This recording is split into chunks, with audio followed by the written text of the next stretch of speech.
Welcome to Anitha's health and beauty. நிறைய பேர் பார்த்தீங்கன்னா ஸ்ப்ளிட் எண்ட்ஸ் ப்ராப்ளம்னால கஷ்டப்பட்டுட்டு இருப்பாங்க. ஸ்ப்ளிட் எண்ட்ஸ்னால் என்ன அப்படின்னு பார்த்தீங்கன்னா, நம்ம முடியில் பார்த்தீங்கன்னா கீழே மட்டும் எண்டில் மட்டும் விரிஞ்சு அதாவது பார்த்திங்கன்னா ஒரு முடியே 2 முடி மாதிரி அந்த மாதிரி ரொம்ப ட்ரையாகவும் இருக்கும். ஸோ அந்த மாதிரி ப்ராப்ளம்னால உங்களுக்கு என்ன ஆகும்னா, உங்களுக்கு ஹேர் ரொம்ப ஃபால் ஆகும். ஸோ நமக்கு அந்த மாதிரி ப்ராப்ளம் இருந்துச்சுன்னா நம்ம ஒன்று என்ன பண்ணணும்னா, ஸ்ப்ளிட் எண்ட்ஸ் கட் பண்ணிகிட்டே இருக்கணும். அப்படி இல்லைன்னா அதை நம்ம க்யூர் பண்ணணும். ஸோ ஸ்ப்ளிட் எண்ட்ஸை க்யூர் பண்ணுறதுக்கு ஒரு ஈஸியான ஹோம் ரெமெடி தான் இந்த வீடியோவில் நான் சொல்ல போகிறேன்.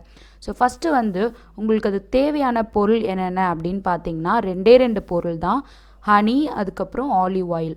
ஸோ ஃபஸ்ட்டு நீங்கள் ஹனி ஒரு ஸ்பூன் எடுத்துக்கோங்க. 1 ஸ்பூன் ஆலிவ் ஆயில் எடுத்துக்கோங்க. இது ரெண்டுத்தையும் சேர்த்து நல்லா மிக்ஸ் பண்ணிவிட்டு இந்த மிக்ஸ்சரை நீங்கள் ஹேரோட ஸ்ப்ளிட் எண்ட்ஸில் மட்டும் அப்ளை பண்ணுங்கள். ஸோ அப்ளை பண்ணிவிட்டு நைட்டு அப்படியே விட்டுருங்க. காலையில் எழுந்து நீங்கள் ஹேர் வாஷ் பண்ணுங்கள். ஸோ இந்த மாதிரி பண்ணும்பொழுது உங்களுக்கு அந்த ஸ்ப்ளிட் எண்ட்ஸ் ப்ராப்ளம் சீக்கிரமாகவே க்யூர் ஆகிடும். நல்லா சாஃப்டாகவும் இருக்கும். ஏன்னா நமக்கு ரொம்ப ட்ரையாக இருக்கிறதுனால தான் அந்த ஸ்ப்ளிட் எண்ட்ஸே வருது. ஸோ ஹனிலையும் ஆலிவ் ஆயிலையும் மாய்ஸ்சரைசிங் கண்டென்ட் நிறைய இருக்குது. ஸோ அதனால் என்ன ஆகும்னா, நமக்கு ஹேர் நல்லா ஸ்மூத்தாகவும் மாய்ஸ்சரைசிங்காகவும் ஆகிறதுனால நமக்கு ஸ்ப்ளிட் எண்ட்ஸ் ப்ராப்ளம் வராது. ஸோ சீக்கிரமாகவே உங்களோட ஹேர் நல்லா சாஃப்டாக ஆகிடும். உங்களுக்கு ஹேர் ஃபாலும் கம்மியாயிடும். ஸோ இந்த ட்ரிக்கை நீங்கள் ஃபாலோ பண்ணிவிட்டு உங்களுக்கு ரிசல்ட் கிடச்சிதுன்னா எனக்கு கமெண்ட்டில் சொல்லுங்கள்.